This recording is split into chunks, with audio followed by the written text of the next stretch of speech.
परिवहन और जोगाजोग ग्रामीण परिवहन और जोगाजोग को सुदृढ़ और सहजलब्ध करने आम सरकार प्रतिश्रुतिबद्ध। यही प्रयास रे राज्यव्यापी बस सेवार सुदृढ़ीकरण मुख्यमंत्री बस सेवा योजना 1085 कोटी टंका व्ययबराद करा जायछि।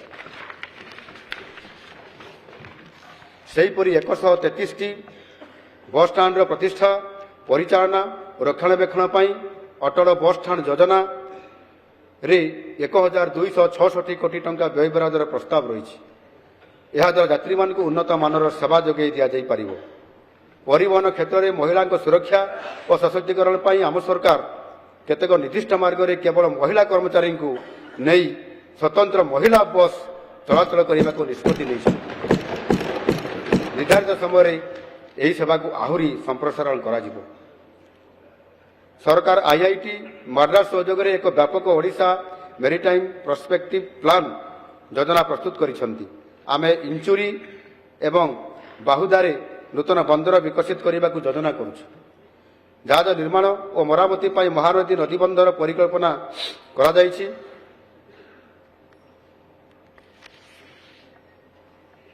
सुवर्णरेखा एवं अस्तरंग बंदर को सबुदिनिया बंदर रे परिणत करने यही बंदर दुईटी को बोस्ट build own operate share transfer model विकास करा जिवो।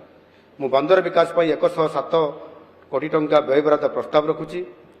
आभ्यंतरीण जल परिवहन क्षेत्र में जेटीर विकास और आधुनिकीकरण माध्यम यात्री सुविधा 210 कोटी टंका व्ययबराद करा जायछि। ओडिशा 73,000 कोटी टंकार अनेक नूतन रेल प्रकल्प मंजूर करने तथा प्रकल्प गुड़ी को ठीक समय कार्यकारी करने राज्य केंद्र बजेट रे सर्वाधिक 10,599 कोटी टंकार व्ययबराद करिथिबारु आमे माननीय प्रधानमंत्री मोदी जी को आंतरिक धन्यवाद जनाऊँ। यही गुरुत्वपूर्ण पदक्षेप गुड़ी को समर्थन करने राज्य बजेट रे 300 कोटी टंकार व्ययबराद करा जायछि। यही पांठी जमी अधिकरण एवं निर्माण खर्च रे व्यवहार करा जिवो। जोगाजोग रे उन्नति आनिबा एवं आंचलिक विकास को प्रोत्साहित करने यह आमर अतुट प्रतिबद्धता को प्रतिफलित करे। मनीष एवं सामग्री परिवहन सुरक्षित और निरापद करने आम सरकार प्राय 10,000 नूतन ड्राइवर को तालीम देवे एवं वर्तमान 50,000 ड्राइवर को दक्षता बढ़ाइबे। गाड़ी फिटनेस स्वयं चालित जांच राज्यर 20 स्थान में ऑटोमेटेड टेस्टिंग स्टेशन एटीएस प्रतिष्ठा करा जिवो। सड़क निरापत्ता सुनिश्चित करने घरोई बस ऑपरेटर मानक उन्नत ड्राइवर सहायता व्यवस्था एडवांस ड्राइवर असिस्टेंट सिस्टम आदास स्थापन आर्थिक प्रोत्साहन प्रदान एक नूतन कार्यक्रम हाथ को लिया जायछि। सड़क सुरक्षा संबंधी खर्च 285 कोटी टंकार व्ययबराद घोषणा करी मु आनंदित। विमान भित्तिभूमि में ओडिशा को एक अग्रणी राज्य भाव परिणत करने building and management of aviation asset and network विमान शुभारंभ घोषणा करी मु आनंदित। पारादीप ग्रीनफिल्ड विमान बंदर प्रतिष्ठा समेत बढ़ुवा चाहिदा को पूरण करने सारा राज्य में विमान बंदर आधुनिकीकरण और संप्रसारण यही व्यापक कार्यक्रम रखा जायछि। यही पदक्षेप अधीन आमे 10टी नूतन घरोई गंतव्य स्थल एवं 3टी नूतन अंतर्जातीय गंतव्य स्थल को सीधासलख विमान सेवा आरंभ करूँ जहाँ ओडिशार विमान जोगाजोग को यथेष्ट वृद्धि करिवो। यह व्यतीत ओडिशा नुआ गंतव्य नीति 2024 निरविच्छिन्न रूपायन आमे विमान सेवा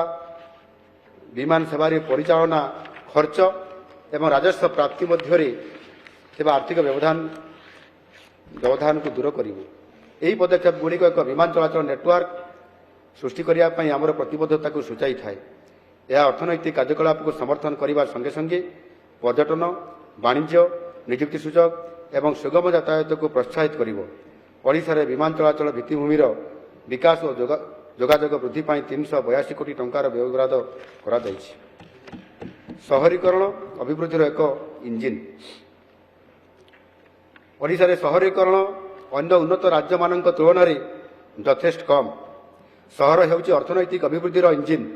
ଭୁବନେଶ୍ୱର, ଖୋର୍ଦ୍ଧା, ଜଟଣୀ, କଟକ, ପାରାଦୀପ ଓ ପୁରୀକୁ ନେଇ ପ୍ରାୟ 7,000 ବର୍ଗ କିଲୋମିଟର ପରିମିତ ଏକ ମହାନଗରୀ ବିକଶିତ କରିବାକୁ ଲକ୍ଷ୍ୟ ରଖିଛୁ। ରାଜ୍ୟର 79 ପ୍ରମୁଖ ଅଞ୍ଚଳ ଅଭିବୃଦ୍ଧି କେନ୍ଦ୍ରଗୁଡ଼ିକ ପାଇଁ ମଧ୍ୟ ଅନୁରୂପ ଆଞ୍ଚଳିକ ନଗର ଉନ୍ନୟନ ଯୋଜନା ହାତକୁ ନିଆଯିବ। ଆମ ସରକାର ଓଡ଼ିଶାର ସହରଗୁଡ଼ିକୁ ନାଗରିକମାନଙ୍କ ଜୀବନରେ ଉନ୍ନତି ଆଣିବା ପାଇଁ ଏକ ଜୀବନ୍ତ ସାମାଜିକ ଅର୍ଥନୈତିକ କେନ୍ଦ୍ର ଭାବରେ ପରିକଳ୍ପନା କରିଛନ୍ତି। ଏଥିପାଇଁ 408 କୋଟି ଟଙ୍କା ବ୍ୟୟଟକଳରେ ସମୃଦ୍ଧ ସହର ଯୋଜନା ଆରମ୍ଭ କରାଯାଇଛି।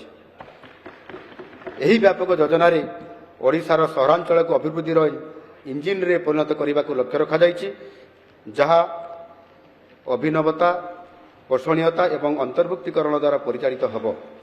କଟକ, ଭୁବନେଶ୍ୱର, କଟକ ପୁରୀ, ସମ୍ବଲପୁର, ଝାରସୁଗୁଡ଼ା, ବରଗଡ଼, ଜୟପୁର, ସୁନାବେଡ଼ା, କୋରାପୁଟ, ଛତ୍ରପୁର, ବ୍ରହ୍ମପୁର, ଗୋପାଳପୁର, କେନ୍ଦୁଝର, ବଡ଼ବିଲ, ଯୋଡ଼ା ଆଦି ବିଭିନ୍ନ ଅର୍ଥନୈତିକ ଅଞ୍ଚଳର ବିକାଶ ଏହି ଯୋଜନାରେ କରାଯିବ। ନବସୃଜନ କେନ୍ଦ୍ର, ପର୍ଯ୍ୟଟନ ସର୍କିଟ, ଲଜିଷ୍ଟିକ୍, ଉଚ୍ଚଶିକ୍ଷା ଏବଂ ଚିକିତ୍ସା କେନ୍ଦ୍ରିକ ପର୍ଯ୍ୟଟନ ଆଦି ଆଇକନିକ୍ ପ୍ରକଳ୍ପଗୁଡ଼ିକ ଏହାର ଅଂଶବିଶେଷ ରହିବ।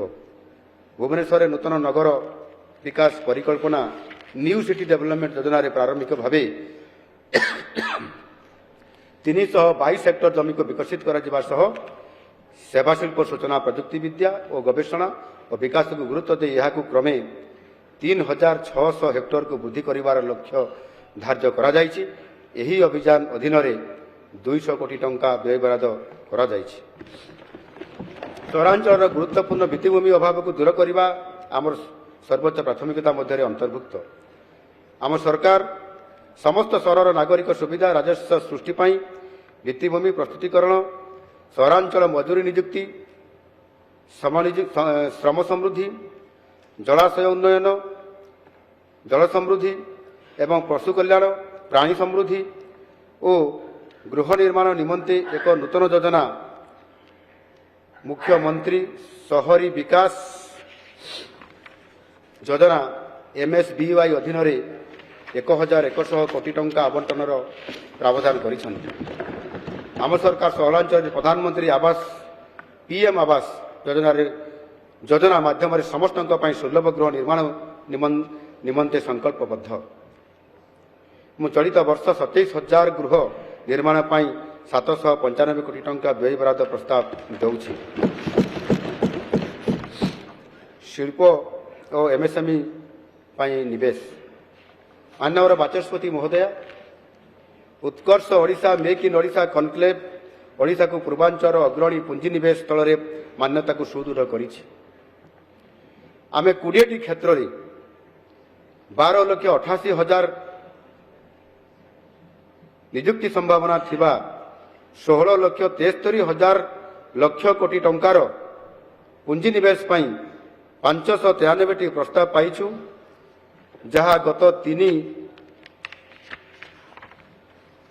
ସଂସ୍କରଣରେ ହୋଇଥିବା ନିବେଶର ମୋଟ ମୂଲ୍ୟକୁ ଅତିକ୍ରମ କରିଛି।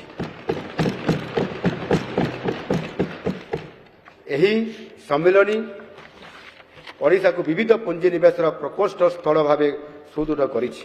ଆମ ରାଜ୍ୟରେ ପ୍ରକଳ୍ପ କରିବା ପାଇଁ ନିବେଶକଙ୍କ ମଧ୍ୟରେ ପ୍ରବଳ ଉତ୍ସାହ ପ୍ରଧାନମନ୍ତ୍ରୀ ମୋଦିଜୀଙ୍କର ନେତୃତ୍ୱାଧୀନ ଡବଲ ଇଞ୍ଜିନ୍ ସରକାରର ପ୍ରତିବଦ୍ଧତାର ପ୍ରମାଣ।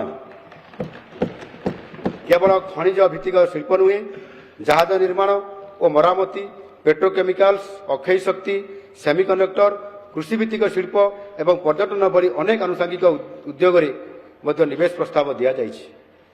ଏହାଦ୍ୱାରା ଆମ ରାଜ୍ୟର ଲୋକମାନେ ଜୀବିକା ନିର୍ବାହ ପାଇଁ ଓଡ଼ିଶାରେ ଭଲ କର୍ମସଂସ୍ଥାନ ପାଇପାରିବେ।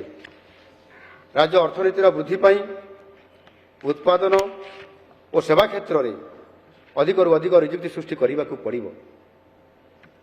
ରାଜ୍ୟ ସରକାର ବୟନଶିଳ୍ପ, ପୋଷାକ ଏବଂ ଖାଦ୍ୟ ପ୍ରକ୍ରିୟାକରଣ ଶିଳ୍ପକୁ Tier 2 ଏବଂ Tier 3 ସହରମାନଙ୍କରେ ପ୍ରୋତ୍ସାହିତ କରୁଛନ୍ତି।